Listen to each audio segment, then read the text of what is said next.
mendekatkan diri kepada Allah, bertauhid kepada Allah dengan cara kita berpikir. Mudah-mudahan apa yang kita lakukan, yang kita amalkan, yang kita perjuangkan mendapatkan ridho Allah Subhanahu wa Ta'ala. Salam dan sholawat tidak lupa kita panjatkan kepada junjungan kita Nabi besar Muhammad SAW, yang mana atas perjuangan beliau, pengorbanan beliau, dari waktu ke waktu beliau memperjuangkan agama Allah, yaitu agama Islam. Mudah-mudahan kita bisa wasyunatul rasul, bisa mencontoh apa yang beliau perjuangkan, yang beliau korbankan untuk agama. Maka kita bisa mencontoh secara benar dan baik sesuai dengan keimanan, yaitu bilisan, bil arkan dan bil qalbi. Mudah-mudahan kita selalu mendapat syafaatnya dan bimbingannya Rasulullah SAW. Di kesempatan pagi hari ini saya ingin mengulas bagaimana kita mencontoh apa yang sudah diperjuangkan oleh Rasulullah SAW, yaitu tentang agama yang kita yakini. Maka di dalam kita mencontoh Rasulullah, kita tidak cukup hanya mencontoh cara berpakaian. Kalau kita mencontoh pakaian beliau, kita bisa beli di toko, kita bisa beli di pasar. Kalau kita mencontoh memelihara topi, memelihara jenggot, kita bisa tumbuh sendiri. Kalau kita mencontoh bacaannya, kita bisa belajar.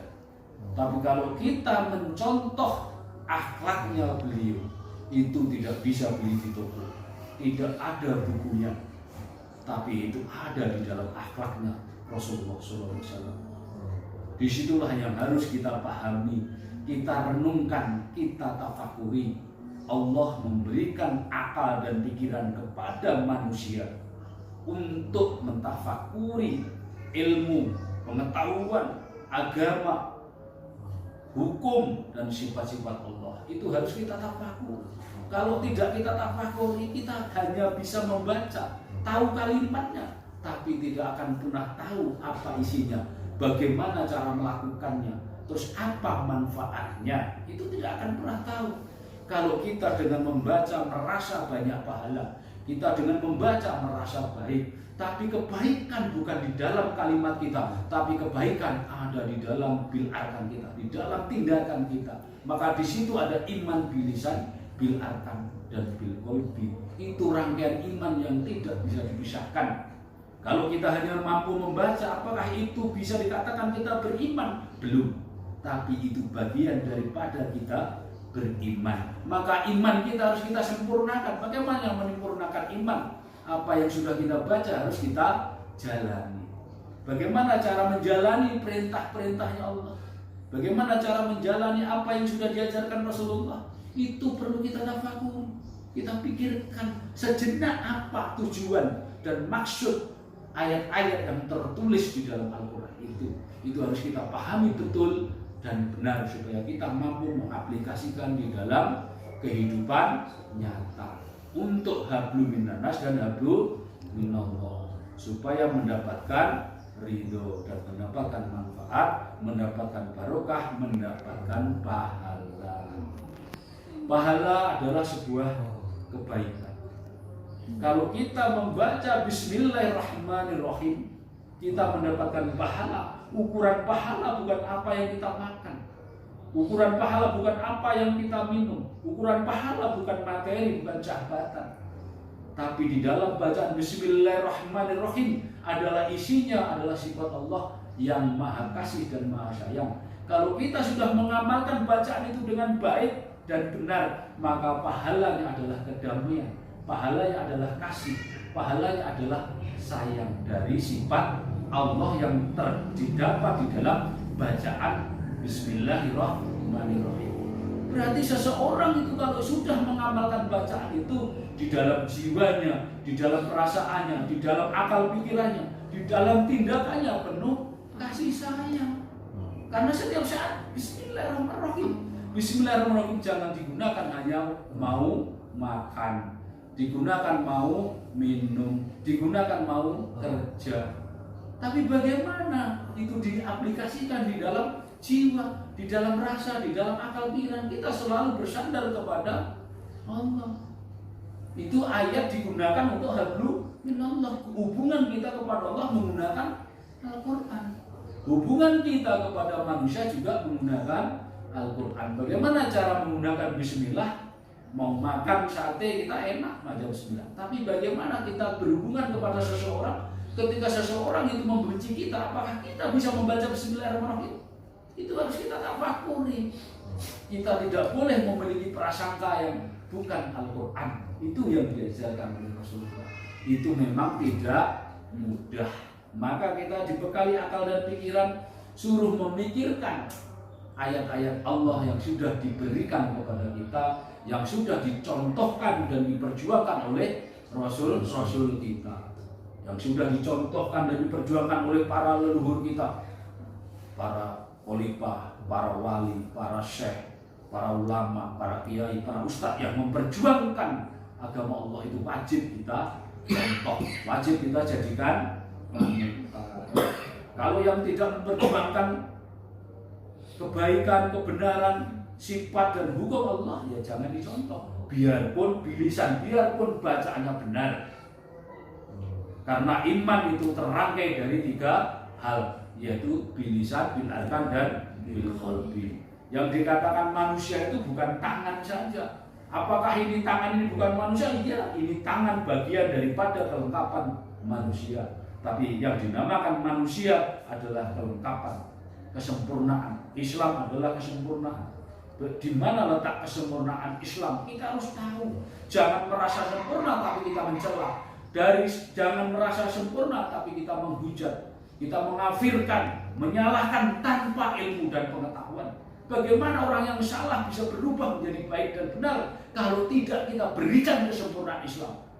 Di mana letaknya kesempurnaan Islam? Jangan cuma sebagai pengakuan, tapi berikanlah sebagai pengetahuan akhlak, pengetahuan tindakan, perkataan, dan cara berpikir.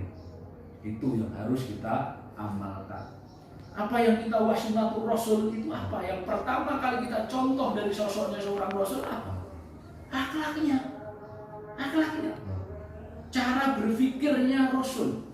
Cara berpikirnya Muhammad sebagai Rasul dan Muhammad sebagai orang Arab tentu berbeda. Maka ada budaya Arab dan ada budayanya ilmu. Ada yang tumbuh di dalam pribadinya seorang Muhammad Rasulullah itu adalah ilmu dan pengetahuan tentang Al-Quran. Di situ harus kita contoh. Akhlak itu dasarnya adalah akal dan pikiran manusia yang sudah bersandar kepada Allah, kepada sifatnya, hukum dan ilmu pengetahuannya Allah. Itu yang dinamakan akhlak. Kenapa akal dan pikiran manusia itu sulit untuk bersandar kepada Allah? Karena manusia lahir dari kecil, ingatannya, akalnya diperkenalkan dunia, dikenalkan nafsu, dikenalkan materi, dikenalkan perbuatan yang tidak baik, dikenalkan perkataan yang tidak baik. Itu terekam di memori ingatannya. Akhirnya sulit untuk bersandar kepada Allah. Padahal di situ sholat untuk ingat kepada Allah. Dasar ingat bukan bacaan dan gerakan, tapi akal dan pikiran. Itu harus dipahami. Kenapa kita kalau sholat itu sulit sekali untuk ingat kepada Allah? Karena yang terekam di memori otak kita adalah sifat salah, sifat duniawi tadi, sifat nafsu itu yang adanya itu. Maka kalau bacaan kita sudah benar, Allahu Akbar, bacaan kita benar, tapi akal dan pikiran kita belum tentu benar. Karena kalau sholat tidak ingat kepada Allah, kamu sholat mengingat benda, maka kamu tidak menyembah Allah, tapi menyembah apa yang kamu ingat. Coba. Nah kalau kita sholat, kalau secara lisan kita ditanya menyembah Allah, tapi secara akal dan pikiran ternyata kita menyembah selain Allah. Subhanallah. Kalau kita belajar jujur dengan diri sendiri, kita malu mengkafirkan orang, mencela orang, menghina orang dengan agama, itu malu. Kalau kita jujur kepada diri sendiri. Seseorang hamba-hamba Allah, para khalifah, para ulama, para kiai, para rasul yang betul-betul dibekali oleh ilmu Allah, dibekali ridhonya Allah, pasti setiap apa yang disampaikan adalah sebuah kebaikan, pembelajaran, pengetahuan untuk merubah yang tidak baik menjadi baik, yang tidak benar menjadi benar. Itu yang dinamakan bahwa Al-Quran adalah sebuah tuntunan hidup lewat akal dan pikiran. Karena yang memerintahkan mata, telinga, hidung, mulut, kaki siapa kalau bukan akal dan pikiran? Di situ kuncinya. Dasar ilmu itu di situ. Itu loh. Ya, itu harus dipahami, itu yang harus dicontoh dari sosoknya seorang Rasul. Jadi akalnya beliau. Kalau nyontoh bahasanya kita bisa belajar. Sehari bisa coba nyontoh akalnya beliau. Belum tentu kita mampu dalam setahun bisa mengamalkan Bismillahirrahmanirrahim. Coba renungkan dan pikirkan. Belum tentu. Kita aja ada tetangga saudara kita yang nggak pas sama kita udah nggak suka. Padahal dasar kita adalah apa? Bismillahirrahmanirrahim. Di mana kita membaca itu coba? Kalau membacanya bilisan mudah, tapi bagaimana bil arkannya? Tindakannya apa yang kamu baca tadi? Coba nggak ada, subhanallah. Kalau kita mati hari ini kosong amal kita, pahala kita kosong. Kita hanya mampu merasa banyak pahala di dalam kata-kata, tapi tidak mampu mewujudkan amal pahala itu di dalam tindakan dan akhlak kita. Itu yang diajarkan Rasulullah. Mudah-mudahan kita bisa mencontoh beliau dalam ketawaduan seorang Rasul. Ya, Rasul itu memiliki sifat tawadu. Apakah kita sudah bertawadu? Belum. Kita contoh saja. Kita bisa rendah diri kepada orang itu karena orang itu punya jabatan. Kita bisa rendah diri sama orang itu karena orang itu mungkin punya harta banyak. Kita mampu merendahkan diri. Ya kan? Tapi bukan rendah diri karena akhlak. Ini yang dicontohkan oleh Rasulullah, bahwa beliau saja biarpun sama orang fakir, biarpun sama orang miskin, sama orang tua rentan, sama musuh pun sekalipun, beliau mengajarkan rendah diri, tawadu, rendah diri beliau dengan rasa, dengan akhlak, dengan tindakan dan perkataan. Nah, kalau kita sedikit bisa membaca saja sudah banyak menyalahkan orang. Subhanallah, tidak begitu yang diajarkan oleh Rasulullah. Itu pertama. Contoh kedua, kita ini apakah sudah bisa bertawadu di hadapan Allah? Itu yang paling utama. Coba kita buktikan kita bertawadu tidak di hadapan Allah. Kita sholat untuk diajarkan untuk ingat kepada Allah. Kita diajarkan untuk menghadap kiblat kepada Allah. Ketika kita rukuk sujud, kepala kita bisa nyandar di sajadah.